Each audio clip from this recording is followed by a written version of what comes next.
Mga kalakbay, binabasa ko 'tong balita na 'to, ito. Pero ilalagay din natin dito para makita ninyo. Sabi dito, kailangan daw ng Japan ng 1.23 million foreign workers by 2028. So, it's just around the corner, 2026 na ngayon. Halos kalagitnaan na tayo, 2027 and 2028.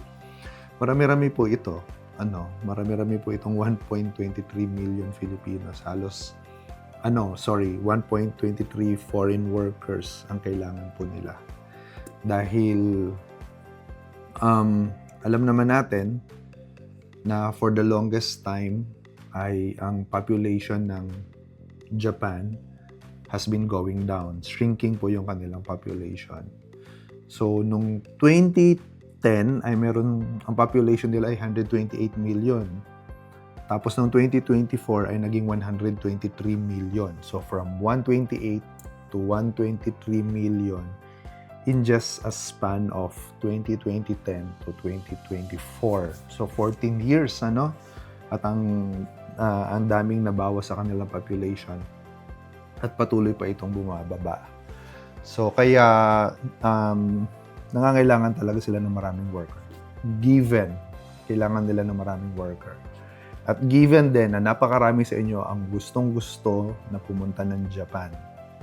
So, kailangan ng Japan ng foreign worker. Marami sa atin ang mga Filipino na gusto magtrabaho sa Japan.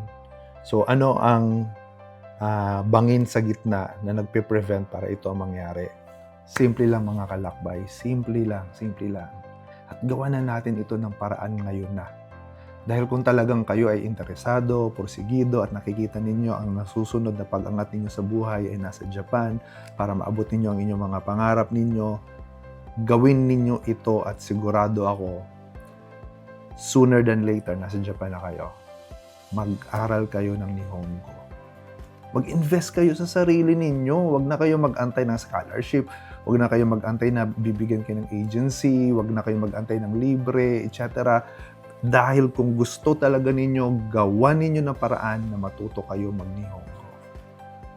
Dahil kung yun ang pangarap ninyo, Japan, susi, language proficiency, or kaalaman sa Nihongo. Amping pirmi.